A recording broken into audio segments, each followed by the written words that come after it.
श्री कृष्ण और अर्जुन का युद्ध क्यों हुआ। एक बार महर्षि गालव जब प्रातः सूर्य जी को जल अर्पित कर रहे थे, उसी समय उनकी अंजलि में आकाश मार्ग से जाते हुए चित्रसेन गंधर्व की थूकी हुई पीक गिर गई। मुनि को इससे बड़ा क्रोध आया। वे उठ साप देना ही चाहते थे कि उन्हें अपने तपोनाश का ध्यान आ गया और वे रुक गए। उन्होंने जाकर भगवान श्री कृष्ण से फरियाद की, श्याम सुंदर तो ब्राह्मण देव ठहरे, झट प्रतिज्ञा कर ली 24 घंटे के भीतर चित्रसेन का वध कर देने की। ऋषि को पूर्ण संतुष्ट करने के लिए उन्होंने माता देवकी तथा महर्षि के चरणों की शपथ ले ली। गालव जी अब अभी लौटे ही थे कि देवर्षि नारद बीड़ा झंकारते पहुंच गए। भगवान ने उनका स्वागत आतिथ्य किया।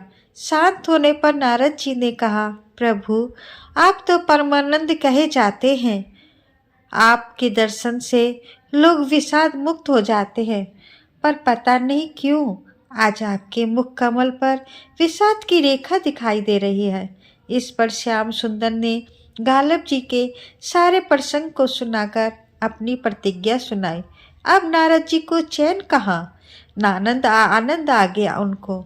झटपट चले और पहुँचे चित्रसेन के पास।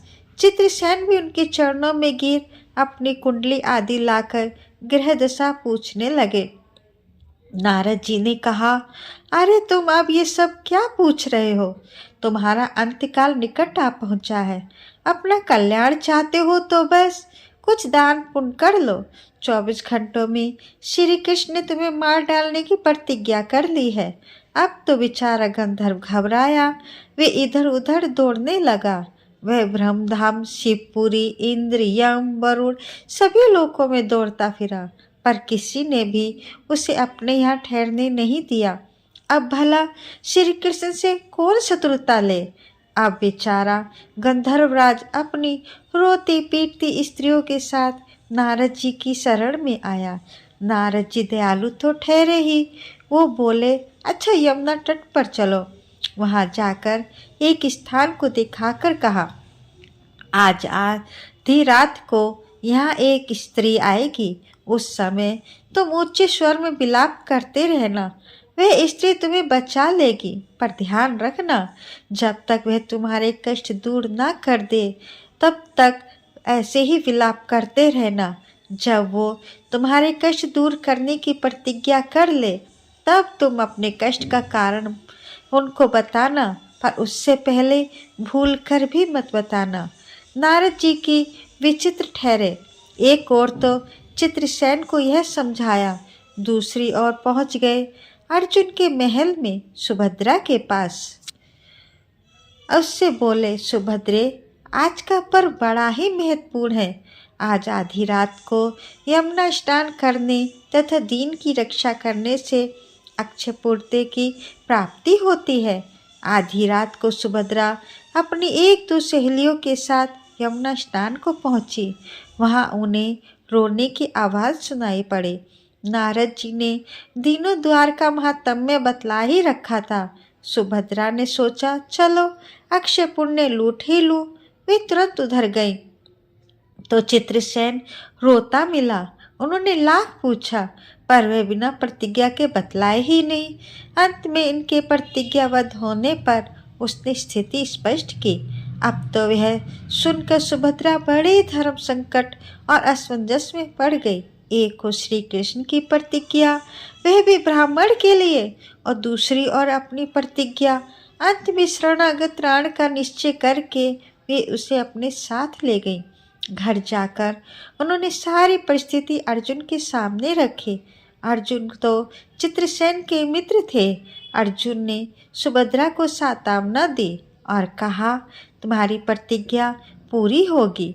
नारद जी ने इधर जब ये सब ठीक कर लिया तब द्वारका पहुँचे और श्री कृष्ण से कहा, महाराज अर्जुन ने चित्रसेन को आश्रय दे रखा है, इसलिए आप सोच विचार कर ही युद्ध के लिए चले।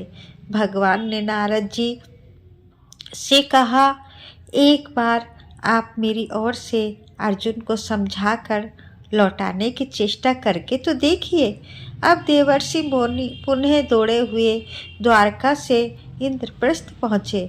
अर्जुन ने सब सुनकर साफ कह दिया, यद्यपि मैं सब प्रकार से श्री कृष्ण की शरण में हूँ, मेरे पास केवल उन्हीं का बल है, तथापि अब तो उनके दिए हुए उपदेश छात्र धर्म से कभी विमुख न होने की बात पर ही दृढ़ हूँ। मैं उनके बल पर ही अपनी प्रतिज्ञा की रक्षा करूँगा। प्रतिज्ञा छोड़ने में तो मैं भी असमर्थ है। दौड़कर देवर्षि अब द्वारका आए और ज्यों का त्यों अर्जुन को वृत्तांत कह सुनाया। अब क्या हो, युद्ध की तैयारी हुई। सभी यादव और पांडव रण क्षेत्र में पूरी सेना के साथ उपस्थित हुए। तुमुल युद्ध छिड़ गया। बड़ा घमासान लड़ाई हुई, पर कोई जीत न सका। अंत में श्री कृष्ण ने सुदर्शन चक्र छोड़ा, अर्जुन ने पाशुपत अस्त्र छोड़ा।